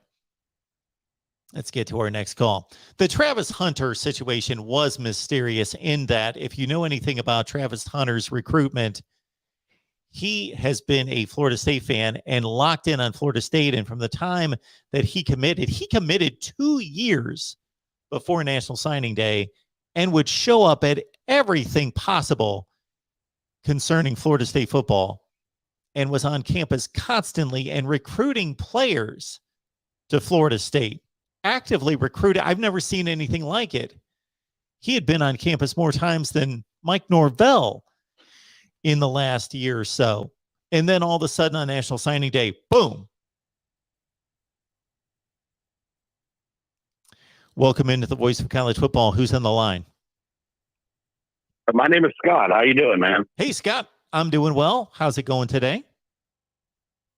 Oh, not too bad. I may have a little personal bias as an Alabama fan. We all do. So However, that's okay. I tend to agree. I tend to agree with what Nick Saban is doing and the premise of everything he said. I don't think he was necessarily trying to single out Jimbo Fisher, although that's ultimately what happened. I don't think that he was trying to single out Deion Sanders, although that's what happened. I think it goes to the greater point of what college football has now become. What are we doing? Saban has warned people over and over and over again, from up-tempo offenses to now, NIL and the transfer portal, of what college football would eventually become. People do not heed his warnings. I feel like what he's saying is more to the point of, listen, somebody needs to step in and regulate this before I go out and dominate this again. What do you think? Well, I do think that anybody with half a brain knew that we were headed in this direction. And again, I do not call myself any kind of visionary in any way. There's a zillion people smarter than me, but I posted a video in 2013 that said the NCAA needs to get a handle on NIL. So that was 9 years ago. But the issue that I have with the way Nick Saban did this is similar to what Tony just told us in our interview with Tony Siracusa, is that unless Nick Saban's got proof, you cannot go out in public and call people out. Number one. Number two, if what he is saying about the model not being sustainable, and I completely agree with all of his points, the important points are exactly what you're stating. The landscape of college football, the big picture, not his feud with Jimbo Fisher, him calling out Deion Sanders. It's about rules and regulations, what's best for the athlete, what's sustainable, what's fair, all those things, and putting the best model together. But the problem with the way he approached this is that got lost. Most people are going to be attracted to the feud. That's what gets the headline. That's what the headline is on ESPN. It's about the feud between Saban and Jimbo and them calling each other out and calling each other names. And when you use that strong language and when you specifically call out, I've been watching college football for 45 years. I've never seen anything like this, anything close to two coaches going at each other's necks like this. Well, that's going to be what's going to catch everybody's attention. That's the entertainment of it, unfortunately. And what's going to get lost is that Saban's calling out, not calling out the NCAA, but basically calling out the environment of where we stand and that something needs to be done. That kind of gets lost because of him calling out Jimbo Fisher. I understand that point. I get that entirely. However, on the same token, I have not known Nick Saban to be one to come with baseless accusations in his coaching tenure. True. I haven't seen that out of him. Absolutely. I feel like he's probably, if he's making these kinds of accusations, he's probably got the receipt. Well, you make a good point there. And I said this several times during the time that we've been on, is that I've never seen Saban do this. The only time he's ever made anything personal is when somebody first made it personal and he was just strictly clarifying the situation or defending himself. He has never gone on the offensive to call anybody out that I remember. So that's to your point, that he may have something. You've also got to look at the last rant Jimbo Fisher went on too, where he alluded that Nick Saban was a clown. That was definitely pointed at Lane Kiffin and Nick Saban. And this is, private stuff that's going on in the back room, private talks between these people. He said and she said, and I don't want to get into a bunch of that. Mainly my thing is, I think if he said it, he's probably got the receipts to back it up, or somebody close enough to the inside of that program to know that that's what's transpiring. And, I don't feel like it was necessarily a personal attack, even though that's what happened. I feel like it was to the greater point, and we're going to have to move past the fact that he did kind of call out Texas A&M and Coach Prime and get to the point where we understand why he did it. Anyway, I appreciate you having me. Well, thanks for the call. I appreciate it. You have a great day. Yes, sir. You too. I think we also need to understand that, at least from my perspective, and this is all opinion, but I think it's pretty easy to see, Nick Saban carries himself better than Jimbo Fisher. So any type of psychologist, or what do they call those people that read body language and read communication skills and who's in control of the conversation, it's the person that is under control, the person who's focused, the person who speaks with intent, the person who doesn't use certain language, versus the person who is a bit out of control, too emotional, and calls names. Well, that's Saban and that's Jimbo. Now, I'm not the type to say because this person approached it, and I did not see the video of Saban and his comments. I saw Jimbo's comments against Lane Kiffin earlier, a couple months ago, and then I saw his comments that he made this morning in response to Saban. So we know how Jimbo gets fired up and emotional and throws his arms all over the place. So that yields a certain perception of legitimacy, credibility, versus what Saban is able to do, which you can tell when he's angry, but it's controlled. And that's masterful on his account, that Saban is able to be measured, focused, and when he gets angry, so it's not about not being emotional at all, but when you're emotional, you do it in a controlled way, and you do it strategically, because it's perceived as, okay, Nick Saban's mad. That must mean something, because he's not mad and flying off at the handle all the time. It's like if you're yelling at your kids every day, they tune you out at some point. But if you hold them accountable and you're measured in your direction and clarify things, and then they do something that sends you off the deep end, and it happens once a year, well, that gets their attention. So again, I don't want to draw any conclusions, because some people are just more measured and able to control their emotions, and other people are just more demonstrative and unable to control their emotions. Both of these guys have obviously been extremely, extremely successful in life in different ways, with different approaches, I should say. And that doesn't mean one's right and one's wrong, and that doesn't mean one's telling the truth and the other is not. But if you believe in perception and you're one of those people that buy into that, you may come to that conclusion on Nick Saban's side. All right. We have a big day here at the Voice of College Football already. I did not anticipate doing this, but as soon as I saw Jimbo Fisher make those comments, I thought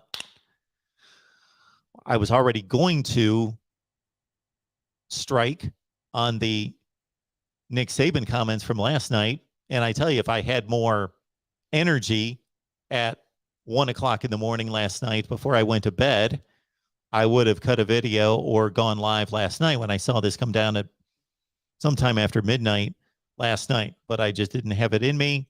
And then here we go. Jimbo.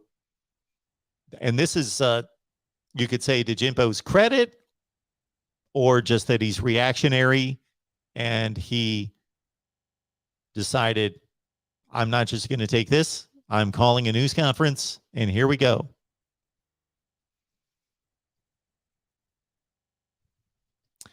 And again, I stated this before, I have more respect for Jimbo and Saban in this particular matter than I do the way Lane Kiffin handled it. Because Lane Kiffin just flat out basically whined and complained about it. Nick Saban is calling Jimbo out, saying he's doing something wrong. Lane didn't say that. Kiffin basically just said they got a lot of money. They can pay players. We don't have that much money. Well, you're whining and complaining because there's 100 other schools out there that don't have Ole Miss's money. Are they complaining about Lane Kiffin and Ole Miss? No. All right. I have an interview lined up with Washington State head coach Jake Dickert later today. That's not going to be live, but we're going to record that and release that later. So we're looking forward to that. And Miami Atlanta is telling us, Miami ATL is telling us that Primetime it did respond. So he must have had a news conference as well today. I've yet to see that. I appreciate everybody being here. I have so much great material to release here soon. The real MVP, I'm going to say that I hope you caught the comment that during our live stream last night with Matt Zemek that Matt made concerning the success of Pac-12 football, because I said, realistically, Matt, what does a successful Pac-12 season look like this year? And one of the things that Matt said was, beat Central Michigan in a bowl game. Can we at least beat Central Michigan in a bowl game? Beat a MAC team in a bowl game. And just the way he said it, I was doubled up laughing. I was busting out on that one. All right, but we're going to address Alabama's 18 claimed national championships. We're going to address Big Ten scheduling. We're going to address, now that the Pac-12 has stepped out and said we are playing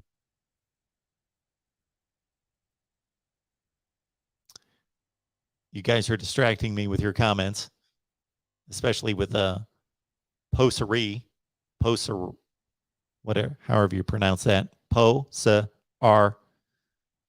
Hey, Mark, Michigan over or under 9.5 wins. But the content on its way. We will address all sorts of overs and unders and all that sort of thing. I think that's a great line for Michigan. I think that's right on the border. So that's an interesting one, because other ones I would just flat out say, bam, you've got an opportunity there, because that's going to be over or that's going to be under. But Michigan at 9.5 that's a tough one. I would stay away from that one. But again, content is coming your way. We're going to address Alabama's 18 claimed national championships. You know, I love to do that, address national championships. We're also going to look at the Pac-12 model of 1 versus 2 and what that would have looked like throughout the history of the Big Ten, SEC, ACC, and Pac-12 championship games, and what that's going to mean going forward. But what would history have given us in a 1 versus 2 versus what we had in division championship play? And how many times would that have been a different conference championship in the Pac-12, Big Ten, ACC, and SEC down through history? Plus, we've got our top 10 running backs headed your way. Please check out the video with our top 20 quarterbacks in college football and everything else we've released. We'll be live at 8 on the Miami channel. We'll be live at 8 on the Texas channel. How are we going to do that? Well, we've got our guy, Matthew Miller, going to address Texas football live with you at 8 p.m. Eastern tonight. And again, join us on our Miami channel at 8 Eastern tonight. We will see all of you soon right here at the Voice of College Football. And again, be looking out for the content. I have tons. When you see this, you know that I am taking notes and ready to roll with all sorts of great content. So we just need to get it digitized, as they say, and deliver it to you right here at the Voice of College Football. We will see you at 8 tonight on the Miami channel.